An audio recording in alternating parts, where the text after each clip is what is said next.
Soy José Manuel Marmolejo Delgado, vivo en Ecatepec y soy militante de Morena, desde la fundación de Morena. Muy joven, cuando todavía vivía en la Ciudad de México, empecé a hacer teatro a nivel de aficionado. Muchos años estudié teatro y hicimos varias obras, pero siempre era un teatro alternativo. Por ejemplo, nosotros no quisimos nunca entrar a la ANDA, al Limba, todo eso, porque teníamos otra visión de izquierda, una visión transformadora. Después me cambió a Ecatepec y en Ecatepec de inmediato conozco a gente del Partido Comunista Mexicano, los compañeros López, en el año 1979. Y desde ahí empezamos la actividad política. En ese año se empieza a participar electoralmente, lo clásico, tocar puertas, las pintas, subirse a los postes a colgar gallardete, las pegas. Íbamos a las fábricas, a pie de fábrica, a llevar el periódico del partido. Y así, en los siguientes partidos, el PSUM, el PMS, hasta que llegamos a Morena. Antes, en el PRD, muchos años, como 7 años, estuve trabajando en el periódico Corre la Voz, de Raúl Álvarez Garín y Carolina Verduzco, luego en La Fuerza del Sol con Paco Ignacio Taibo II, lo distribuíamos en el metro. Además también yo tenía mi columna y considerábamos que fuimos un factor en ambas publicaciones muy importante para el triunfo de la izquierda en la Ciudad de México con Cuauhtémoc Cárdenas. Y después, bueno, seguimos en Morena con Andrés Manuel y en Ecatepec con Maribel Alba Olvera, con quien también hicimos muchísimo trabajo, y actualmente con la futura presidenta municipal, a partir del 1 de enero, Azucena Cisneros Cos. Ahí hemos estado en la lucha durante muchas décadas. Me he dedicado a la investigación histórica como una manera también de aportar los conocimientos que vaya yo adquiriendo a la transformación de este país. Tengo un estudio que me ha llevado y continúo en él más de 11 años sobre el maximato, pero en especial hoy quiero hablar acerca de cuestiones del medio ambiente que afectan a Ecatepec, que es el municipio en donde yo radico desde hace muchos años, pero que afectan también a todo lo que es el Valle de México, que lo han afectado históricamente. Es una investigación que realicé en el Archivo General de la Nación. Y ahí, bajo mi punto de vista, encontré cosas novedosas que cambian la percepción acerca de la visión que tenían los españoles en relación al lago de Texcoco. O sea, nos han enseñado que las inundaciones se provocaban por el exceso de lluvia. Y en parte no es del todo cierto, más bien en mucho es mentira. Las inundaciones, en esta investigación que yo he encontrado, me atrevo a presumir que pues nadie la ha manejado, es de que las inundaciones se provocaban por los abusos que cometían los hacendados, particularmente en toda la zona oriente del lago de Texcoco, desde el cerro de Chimalhuacán hasta la sierra de Patlachique, todos los cerros que hay ahí, Cerro Tlaloc, etcétera, que lo que hacían era, a diferencia de los usos agrícolas de la época prehispánica que usaban la coa no pulveriza la tierra ni hace que se deslave. Los españoles, sobre todo los hacendados religiosos, los jesuitas, los dominicos, tan admirados por mucha gente, sobre todo los jesuitas, pero eran unos verdaderos sinvergüenzas. Bueno, lo que hacían era intencionalmente meter los arados a toda la sierra, todos los cerros, deslavaban la tierra, hacían albarradas, más o menos a 2 kilómetros de distancia de la orilla, para todo el asolve, tierra, varas, roca, hierba, todo lo que bajaba, ahí lo almacenaban, ahí lo concentraban, y era una forma de ganarle, de acrecentar sus haciendas agrícolas y ganaderas. Pero además desviaron el curso de los 7 o 9 ríos que bajan de toda esta serranía oriental para su propio beneficio. Desviaban el agua para que no se fuera sobre sus tierras o se fuera solamente la cantidad que ellos requerían para sus usos. Entonces, el agua que desplazaban de ese sitio evidentemente se iba a otro lugar, al centro o al poniente, y se inundaba México, la capital, o Churubusco o Coyoacán. Pero dentro de toda la gravedad que tenía esta actividad, fue lo peor, que eso sirvió de pretexto a los españoles, porque siempre consideraron al agua y al lago como su enemigo, el maldito lago, decían. Eso sirvió de pretexto para desecar primero, o sea, las inundaciones que ellos provocaban, sirvieron de pretexto para desecar primero la región lacustre norte, el lago de Zumpango, Xaltocan, San Cristóbal, por medio del Tajo de Nochistongo, y después pretendían desecar el lago de Texcoco. Cuestión que se logró, ellos lo intentaron infinidad de veces, que lo logró Porfirio Díaz hasta 1900, por medio del Gran Canal del Desagüe y a través de Tequisquiac. Bueno, entonces, ¿qué trajo esa situación, ese crimen ecológico que para mi forma de ver es uno de los crímenes ecológicos más grandes en toda la historia de la humanidad, que es la desecación del lago de Texcoco? Pues trajo un total desequilibrio ecológico, climático, que hasta la fecha nos sigue afectando. Ahora, tan sabían lo que estaban haciendo en la época de la colonia, que muy al principio del virreinato, y ahí están los documentos del Archivo General de la Nación, de los cuales tengo yo fotografía, tan sabían lo que estaba ocurriendo que ellos mismos hicieron un reglamento, una ley prohibiendo esos usos, esa actividad, la actividad agrícola en toda esta parte serrana. Pero ellos mismos lo dicen, pues no se aplicaba la ley.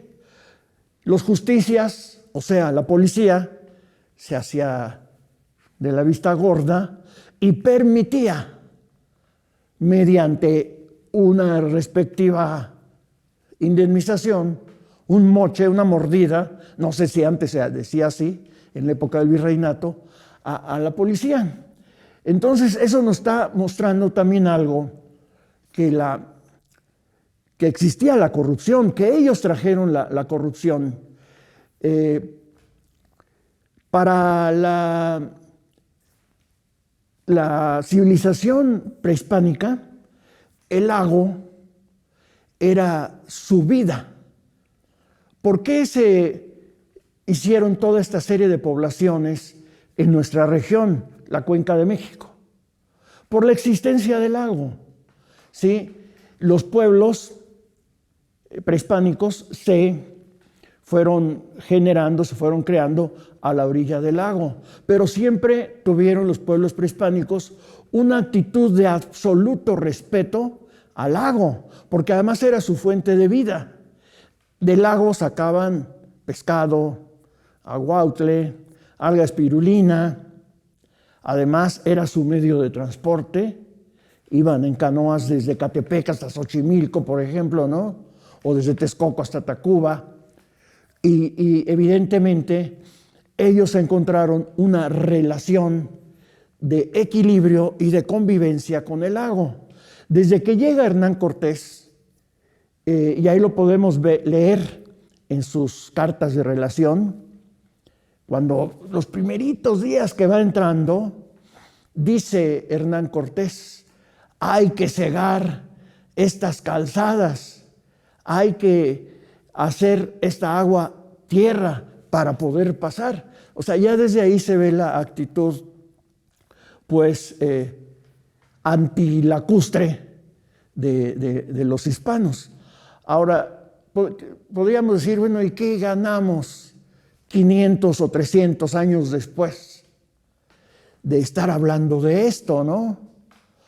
Pues yo creo que ganamos mucho, porque esto nos debe enseñar que cualquier acción, por mínima que ésta sea, en contra de la naturaleza, se va a generar una reacción, pero potencializada tal vez a lo máximo, ¿no?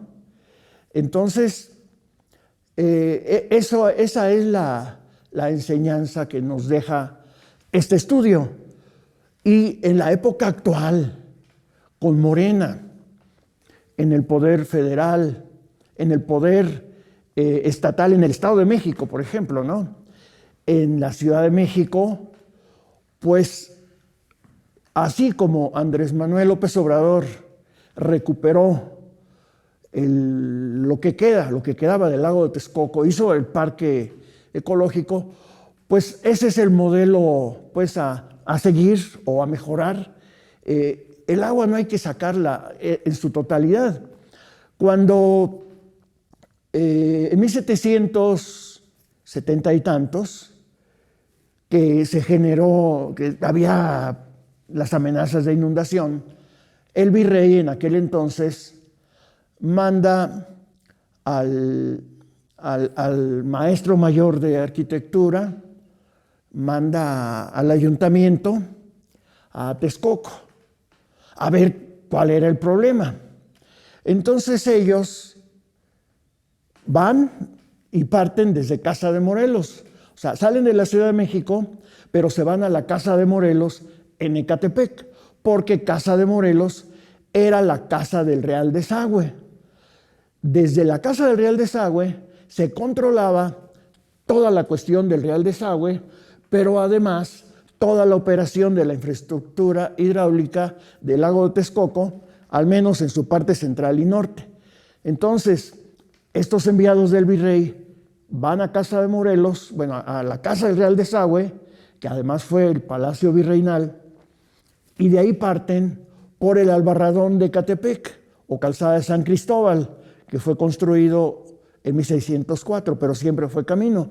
De ahí se van hacia Texcoco y se entrevistan con 7 notables de Texcoco, ancianos sobre todo, nativos, y ellos, los 7, coinciden en que esa práctica de deslavar los cerros y de desviar el curso de los ríos es la que causó las inundaciones. Le hacen una entrevista a uno de los frailes o curas, sacerdotes, en la hacienda de Chapingo. La hacienda de Chapingo fue una hacienda jesuita. Y es una de las muestras, la hacienda de Chapingo, de lo que estoy diciendo, del haberle ganado espacio al agua con la tierra. Así creció la hacienda de Chapingo, bueno, todas las haciendas de por ahí. Entonces, el sacerdote le dice a estos enviados del virrey: sí, efectivamente, en esa época pues obviamente no había fotografía, no había nada de eso, solo había testimonios escritos. Y le dice: mire, yo aquí tengo documentos donde al principio que empezó la hacienda, muchos años antes, se lograban en la sierra, en los cerros, estas cosechas, esta cantidad de cosecha de trigo, de maíz, etcétera, etcétera. Y ahora vea, así le dice, el cerro está en los huesos. ¿Por qué? Porque eso es lo que originaron. Ahora, en la época prehispánica también sufrieron inundaciones, porque, pues como todos sabemos, la Ciudad de México Tenochtitlan se fundó en un islote y le fueron ganando también espacio al agua. Fue la primera afectación, digamos, a la región lacustre mediante las chinampas o los tlateles. Pero no fue una afectación así brutal como la que hicieron los españoles. Y en la época prehispánica lograron evitar las inundaciones. Construyeron albarradones por medio de los cuales lograron mantener los niveles lacustres, de tal forma que no se les inundaban ya las ciudades. El primer albarradón fue el albarradón de Nezahualcóyotl, que precisamente fue un diseño de Nezahualcóyotl, que Moctezuma y Luis Camina le pidió consejo. Oye, ¿cómo hago para que no se me inunde México Tenochtitlan? Pues vamos a hacer un albarradón, un dique. Y hacen esa albarrada de piedra, lodo, tierra, desde Atzacoalco hasta el Cerro de la Estrella. Y hicieron otros albarradones más y logran el equilibrio hidrológico. Pero con la llegada de los españoles, lo primero que ocurre es de que Hernán Cortés, que venía de Texcoco y de Tlaxcala, pasa por Iztapalapa y para conquistar México Tenochtitlan, con sus bergantines, rompe el albarradón y pasa, conquista, pero después empiezan los problemas de inundación ya en la capital de la Nueva España. Pero también llegan ellos, porque tampoco eran tontos, ¿no? Eran brutales, eran salvajes, eran homicidas. Hernán Cortés es un genocida, fue un genocida, pero no eran tarugos, ¿no? Entonces entienden cuál era la tecnología prehispánica y la dominan y la mejoran, porque además ellos traían su conocimiento hidráulico de Europa, de Roma, etcétera, ¿no? De África. Y empiezan a hacer también el sistema de albarradones, pero insisten, pero las inundaciones continúan por los abusos que ellos mismos cometen, y lo saben, y el virrey manda a estos cuates a supervisar, pero a sabiendas de que no va a hacer lo que le diga, ¿no? Bueno, entonces, como tienen la plena intención de desaguar los lagos, de desecarlos, pero hay una corriente que dice, no, eso no puede ser, como hasta la fecha, ¿no? Entonces, traen a un especialista de Holanda, Adriaan Bot, especialista en desecaciones. Pues, oye, pues tú dinos cómo le hacemos para desecar y quitarnos esta maldición, porque así veían el agua ellos, quitarnos esta maldición. Entonces llega Adriaan Bot y les dice, no, ¿saben qué? Están ustedes completamente tontos. Aquí no se requiere la desecación de los lagos. Aunque yo sea especialista y voy a ganar mucha lana desecando, no. Yo lo que recomiendo es que se perfeccione el sistema que ustedes ya tienen, que es el sistema prehispánico de las represas, de los albarradones. Mantengan cierta cantidad de agua, el agua que ustedes puedan manejar y el agua que ustedes requieran, y saquen solamente una cantidad que pudiera ser la cantidad que les afectara. Pues su recomendación no le hacen caso, le vuelven a insistir, a ver, otra vez haznos otro proyecto. Y él insiste. Y total que, pues mejor le dicen, bueno, ahí nos vemos. No, porque su idea era esa, de secar. Inclusive, hay documentos donde en el virreinato dicen, bueno, si desecamos los lagos, vamos a ganar tierra y vamos a convertir la Nueva España en un poderoso emporio agrícola y ganadero. Y además eso va a servir para reforzar las decaídas finanzas del virreinato, porque gran parte, una enorme cantidad de recursos económicos de la Nueva España se iban a la metrópolis, iban a España. Entonces, aquí la economía siempre andaba mal. Y fue un fracaso, porque evidentemente resultaron terrenos salitrosos, salinos, en los que no se podía producir gran cosa agrícolamente y que tampoco eran aptos para la ganadería. Entonces nos dejaron un desierto, ¿no?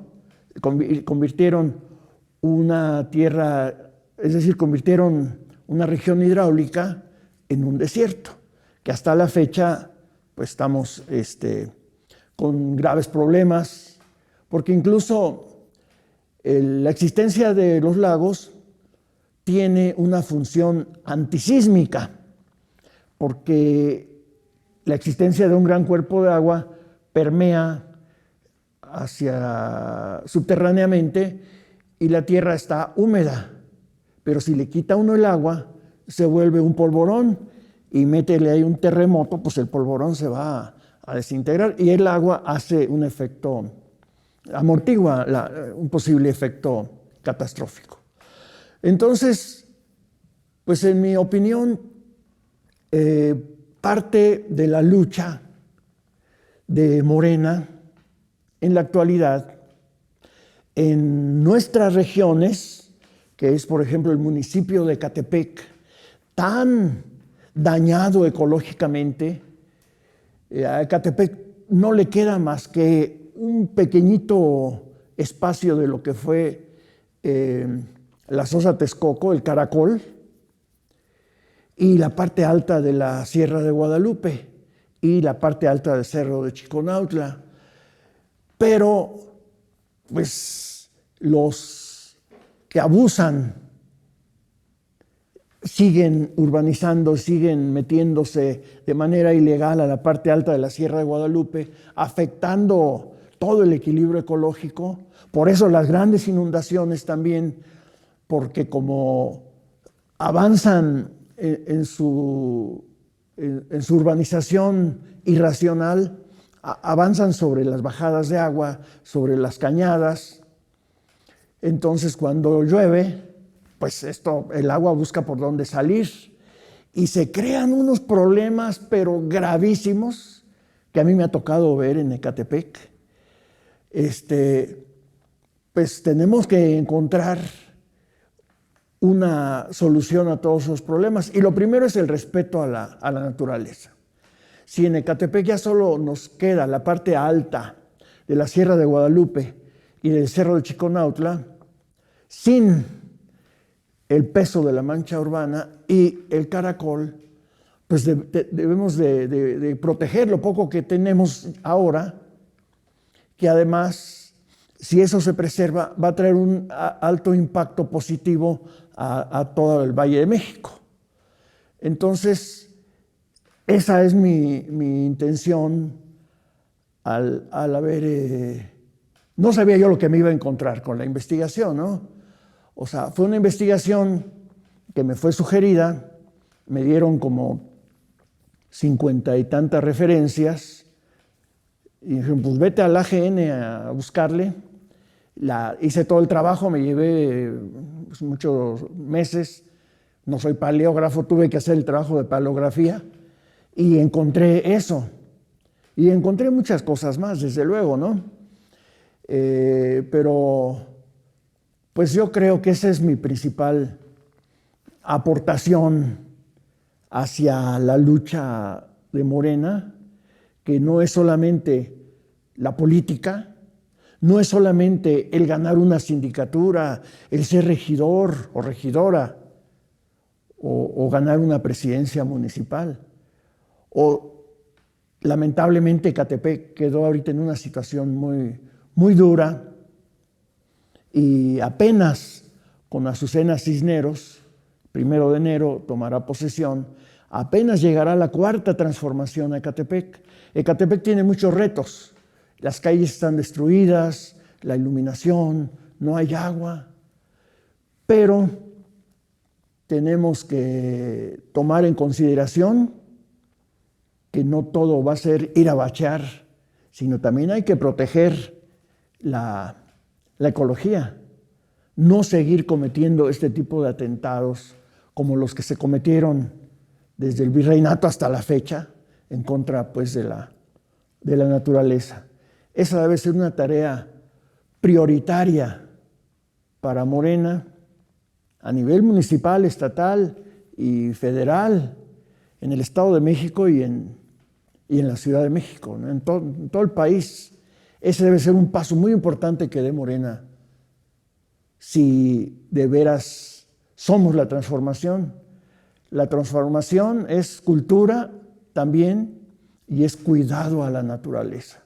No podríamos seguir viviendo si no tomamos medidas de protección a la naturaleza, como el programa Sembrando Vida, ¿no?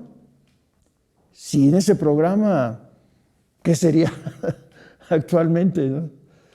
Pues esa básicamente es parte del resultado de esta investigación, que, repito, tengo otras cuestiones, ¿no? También en las que me he metido. Soy José Manuel Marmolejo Delgado, orgullosamente militante de Morena en Ecatepec, Estado de México. Y les invito a ver la 4TV.